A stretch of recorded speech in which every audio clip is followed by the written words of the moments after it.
Okay, so this is the audio review for the final exam, SOC 356. All right, so for the first question, I'm just looking at how the media had racial perceptions of drug criminals, right? Portraying people that were drug criminals as low-income communities of color, right? As very deviant, and really focusing on, the most kind of exaggerated focus, especially in local news, on poor neighborhoods and street crime that happens within those neighborhoods as the most kind of pressing social problem. The second one is just the answer.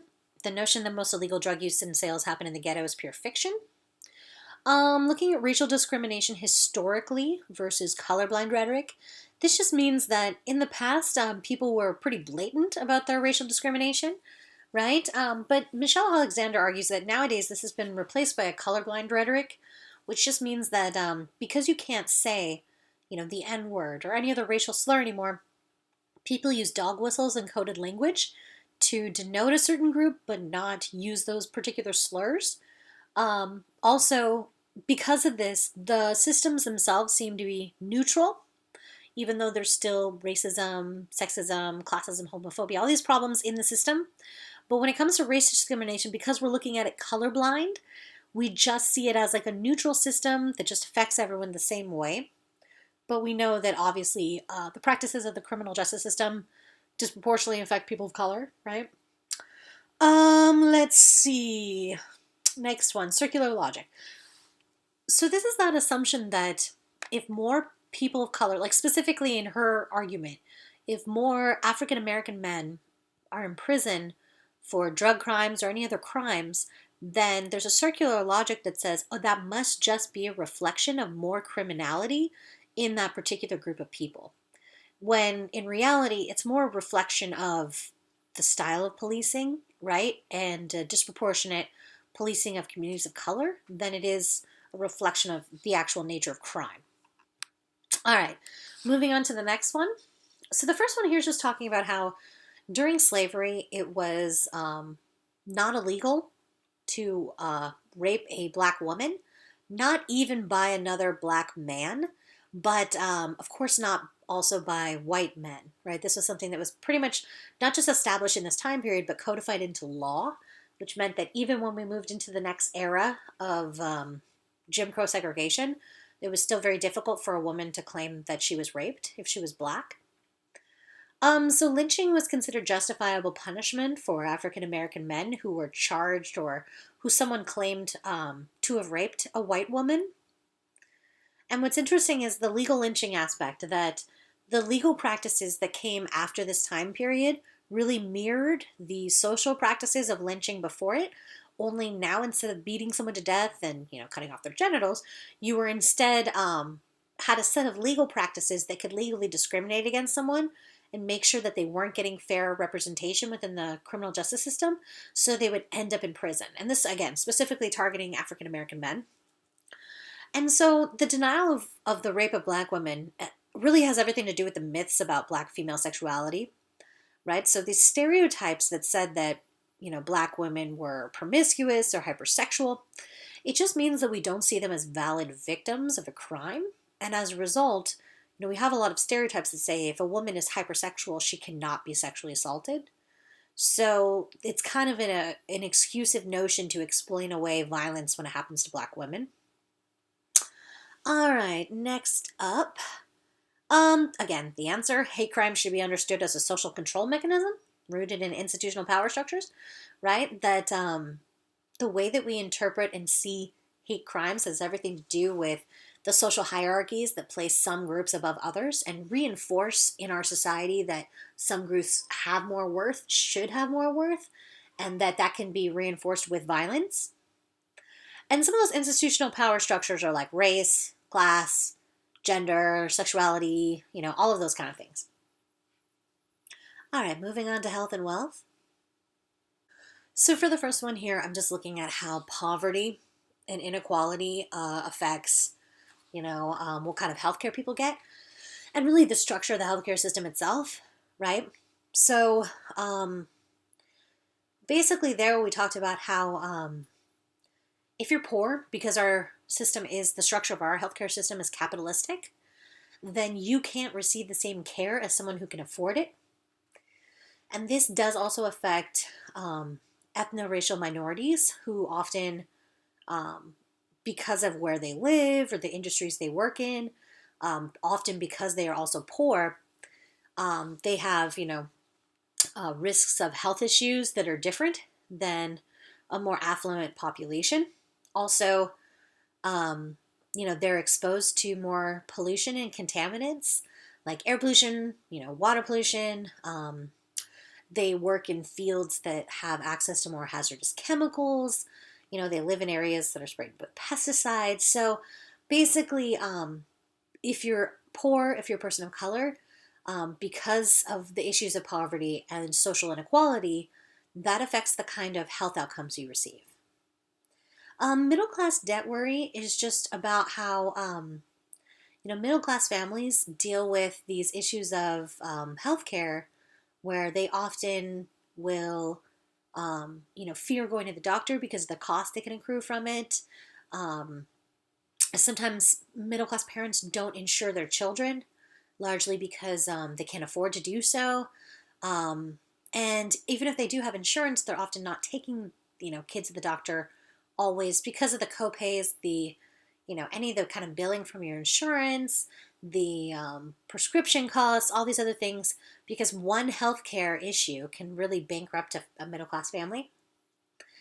When it comes to other countries, when you look at the structure of their healthcare systems, they use a different system of progressive taxation, where basically once a person makes over X amount of money, like let's say in a hypothetical sense, okay, everyone who makes over $100 million a year, right?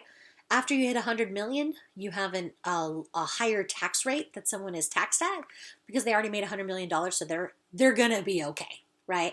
And so as a result, they take the money from that, and they also put taxes on certain industries like tobacco, alcohol, oil industries, things that cause pollution and other health risks and issues. They put taxes on those industries, and they're able to pay for healthcare systems so that every person is able to get a quality of healthcare, even if they can't afford it, as we saw in the clips from the film Sicko in class, right? You saw the thing in the UK where prescriptions were all the same cost, no matter how many prescription or how many pills it was or what kind of pill it was. There was no price difference. Also, it was only people that were 18 to 60 that actually had to pay for them, right? If you were under 18 or over 60, you didn't have to pay. Or if you were a low-income adult, you didn't have to pay. We also saw at the hospital how they had a cashier's office that was giving people money, paying them any costs that they would accrue if they were low income to travel to the hospital, right? So they use that money from the taxation to fund their healthcare systems so that everyone has an equality of access, which is why they live a lot longer than us, but they eat fattier stuff. Anywho, putting it all together, whichever the title is, I don't remember. Anywho, they talk about developing an intersectional perspective in the reading and acting on it. So, if we're going to try and fix things in the future or tackle these social issues, then we have to look at the social factors that make up the matrix of domination and make sure that we're not reifying negative stereotypes into the future, that we're we're inclusive, and then we're also, really looking at things intersectionally, how different groups of people experience things differently. Because it's really complex, right? These issues, race, class, gender, sexuality, age, region, disability, immigration status, et cetera, forever, right? There's so many social factors that affect us. But if we don't look at them in an intersectional way, we're not going to see the true picture of what's going on. When it comes to inside the system, outside the system, this is just the different strategies that people use to create social change, right? So some people opt for an inside the system approach, which is looking for, changing the laws, right, or the institutional policies that often have, at least historically, discriminated against certain groups, right? Like right now, they're working again to try to pass the ERA, the Equal Rights Amendment, that would say that women have equality to men. We'll see. I won't hold my breath. While some focus on outside the system, which is, those strategies that are, the kind of classic Audre Lorde, you can't, dissemble the master's house with the master's tools kind of situation where you protest, march, strike, boycott, There's like a million of those examples of the different ways that people did this, like especially when you look at different social movements throughout time. They've done, demonstrations, they've leafleted, they've, again, sit-ins, teach-in, work-ins, all sorts of different strategies people use to try to force change, but that's coming from outside the system. All right, moving on to the next one. So sexism kills. The answer, no. So basically, this is really just talking about how throughout the life course, being a woman, there's actually a documentary about this called It's a Girl, and it talks about how dangerous it is to be a woman around the world. And so the first part for birth is just referring to how around the world, because men are preference over women in a lot of cultural and economic systems, female fetuses are aborted, often just because they're female, not because there's any sort of health risk or anything of that nature. When they look at the World Health Organization, they've done research to find that women are often fed less than their male siblings. They're taken to the doctors less frequently, and they often die or physically or mentally maimed by malnutrition, much more so than men. Because again, if there's a scarcity of resources, you're going to give the resources to the person you think is going to succeed in that culture, which is the male. And then, of course, through adulthood, because all around the world, women don't even have reproductive control of their own bodies. A feature we're trying to bring back to America these days. Thanks, Ohio and Georgia. But anyway, they both have 6-week abortion bans. But anyway, basically, women face barriers to trying to control their own bodies and their reproductive rights. So this really affects all sorts of other things, because when women gained access to reproductive freedom in the United States, this is also something that led to more access to education, employment, and these kind of things when you can control your own body. Women's rights as political and civil rights. So anyway, that one I'm just looking at how we often don't see the need for political representation to actually be representative, to make sure that the people that are making the decisions, like i.e. Georgia, great example, like the guy who signed the bill to say that women can't have an abortion after 6 weeks, right? That if you don't have political representation, then people can just make laws about your body, even if they don't have a body like yours, and purport to understand it better. And then, of course, the civil rights aspect of just not having your own power or autonomy, right, in the culture. Women's rights when it comes to socioeconomic rights, right? Seeing how there's an issue that we call the feminization of poverty, right? How, poverty affects women because of certain characteristics, like being more likely to be a single mother, the high cost of childcare, healthcare, all these kind of things. And so all around the world, women face barriers to getting food, shelter, healthcare, and employment. And really, a lot of times, women are vulnerable to violence when they're in poverty. Let's see, women's rights in the law. So really just, if we want to have a more equitable society, we have to incorporate women's rights into the law so that, women can have more institutional protections to sue against if they feel like they're being violated. And then when it comes to a feminist transformation of human rights, that just means that if we're looking at human rights from a more feminist perspective, then we can't just look at, a couple issues in the culture. We have to start looking at how, certain issues affect women, right? And, how those things need to be structurally addressed. Like, again, the reproductive rights access, right? Women not being able to control their bodies.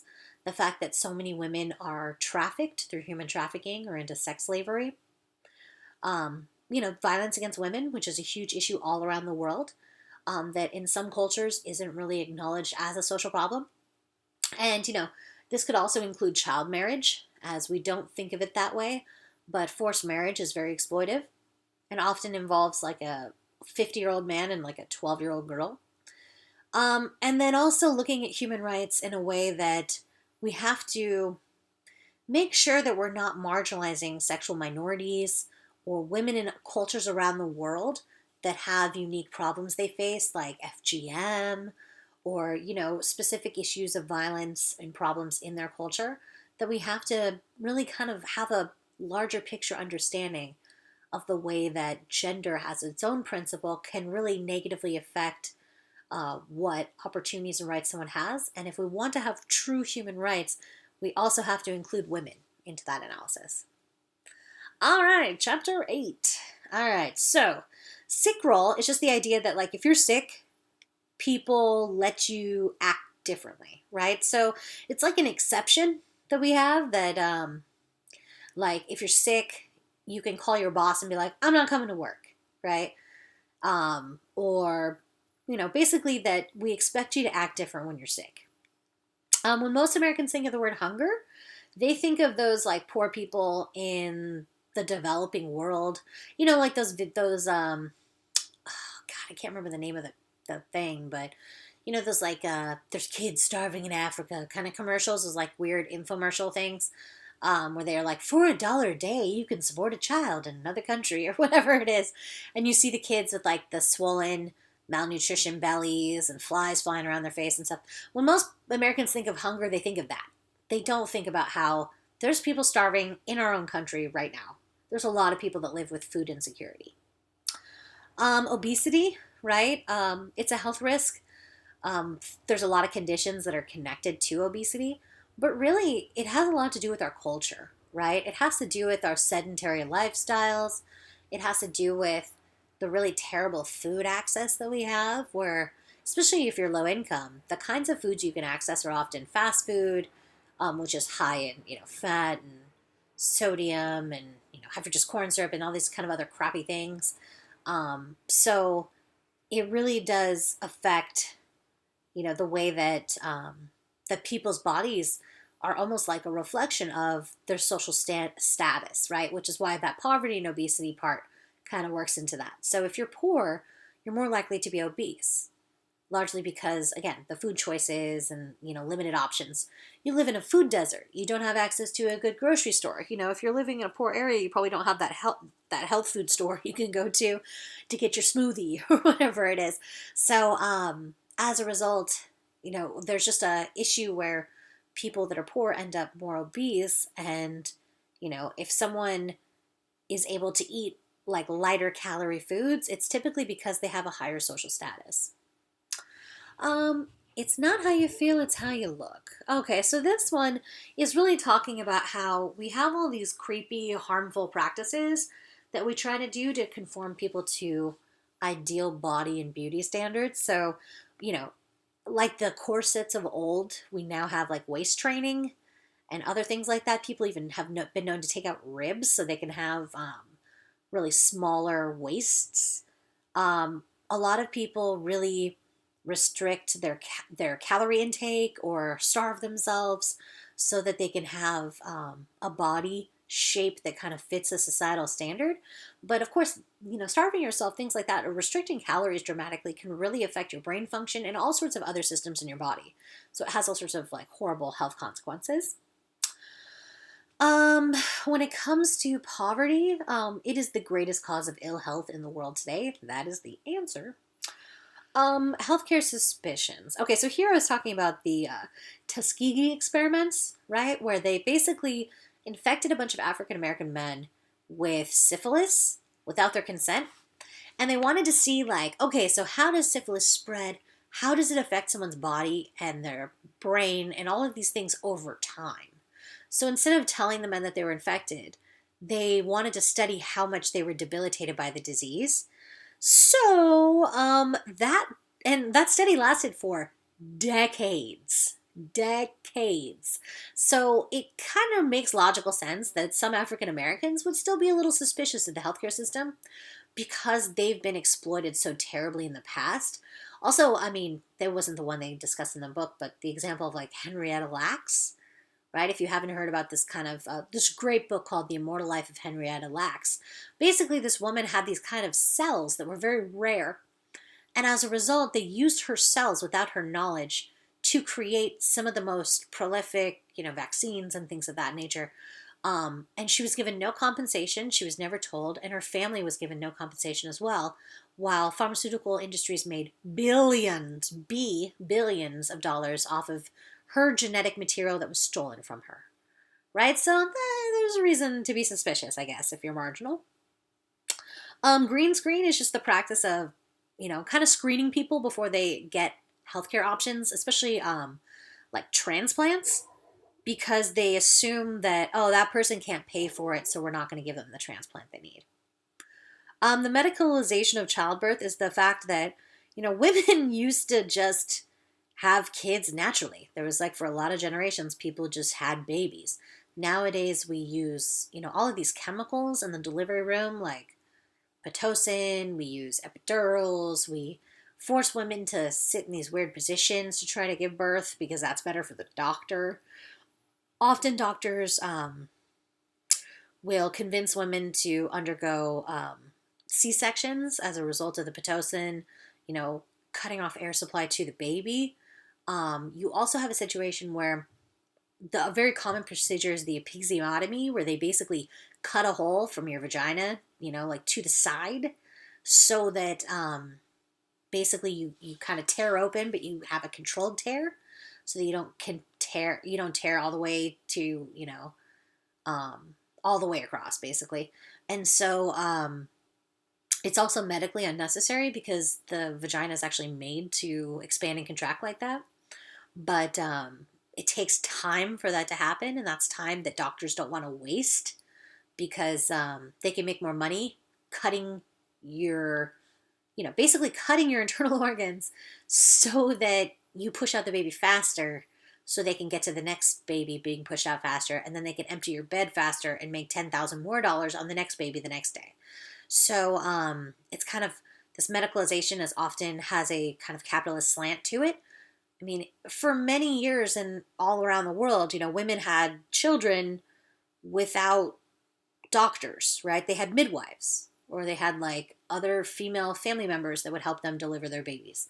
And that's actually something that's been incorporated into the medical systems around the world. There's a lot of places around the world where, of course, doctors are somewhat involved, but still it's predominantly the realm of midwives. But here in this culture, we've really medicalized childbirth.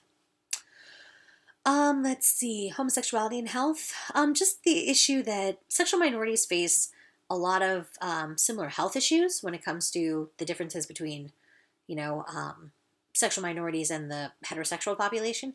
But the problem is that the care and the treatment that they receive is different because of that kind of stigma and discrimination against same-sex communities. All right, chapter 9.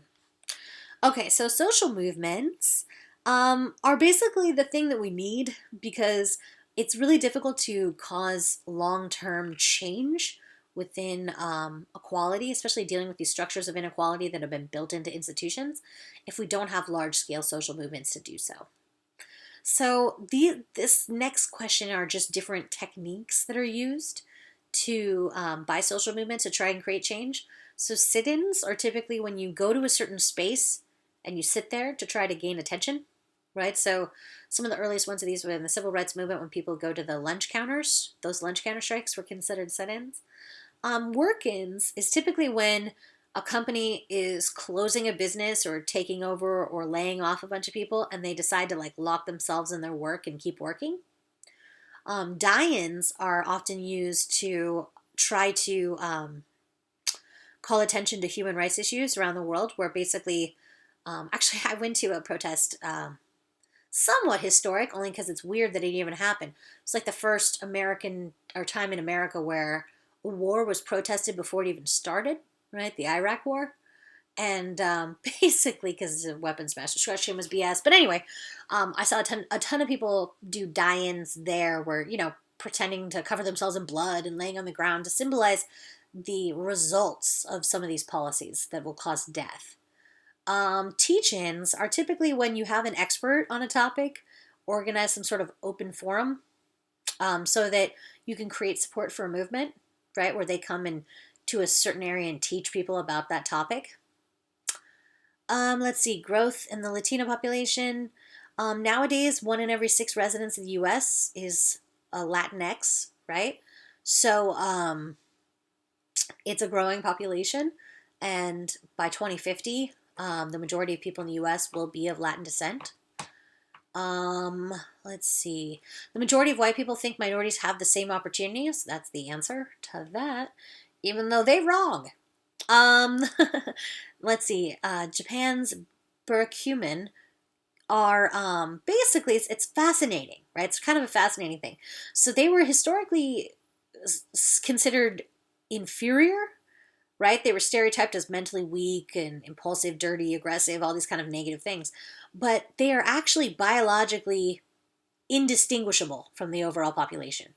But they're considered an inferior race of people, even though they're really indistinguishable from other Japanese groups.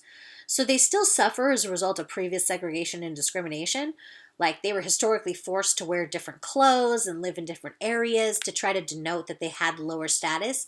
They were literally considered a separate racial group. So we see how complicated these notions are.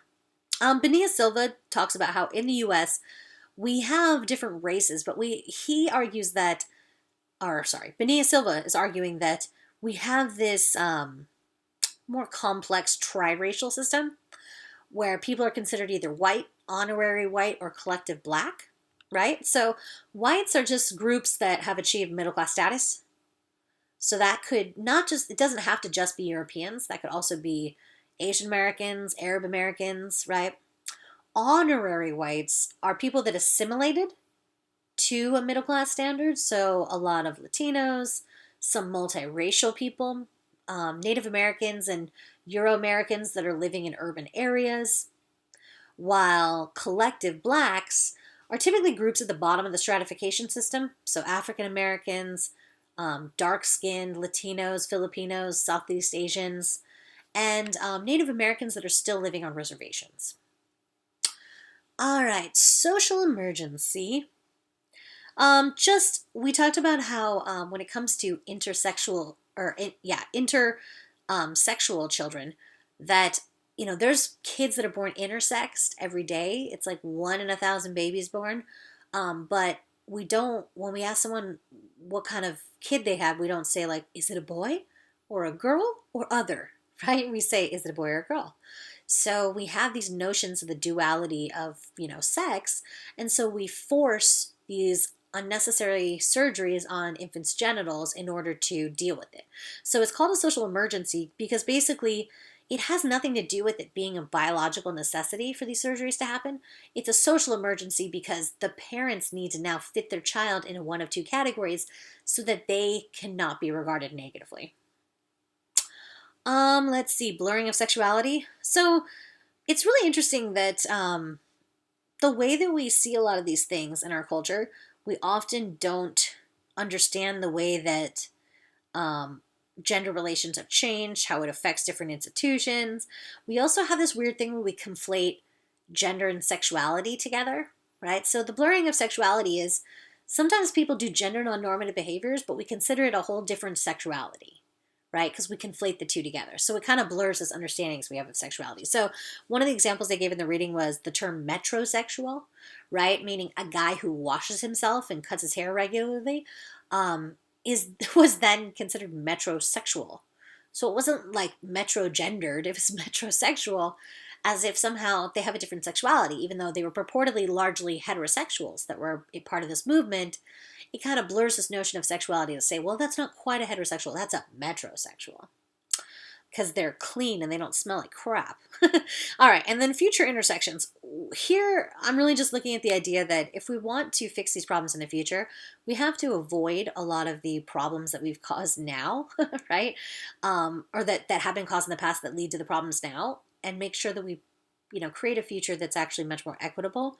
So we have to be open to see how there are hardships that people face that we don't face, and we have to see the reality of other people's experiences and see how our thoughts and beliefs that we've been socialized with often support other people's disadvantages and other people's subordination, right? Because the ideology justifies unequal treatment.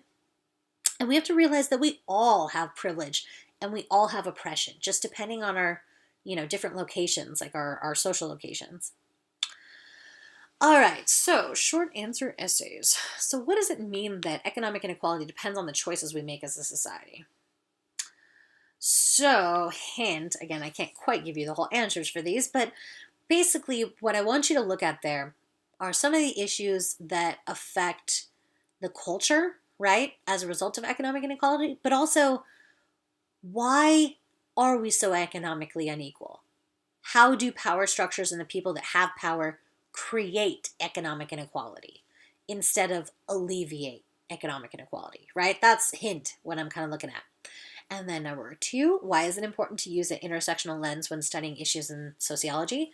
So here I want you to first explain why that's important, obviously, to get a better view of the complexity of these natures of race, class, gender, sexuality, all of these things, and just how intricately linked and complicated that they are, right? That we can't just, well, we'll get rid of sexism, then we'll get rid of racism, or things like that, because they're all intricately linked to each other. But then I want you to give a specific example of how intersectionality approaches a problem differently than looking at it from one perspective of like just looking at race, just looking at class, just looking at gender or sexuality or one of those kind of things. So if you stick to that, that'll be good, and just give one example of that. All right, other than that, I think that's it. So hopefully this is helpful.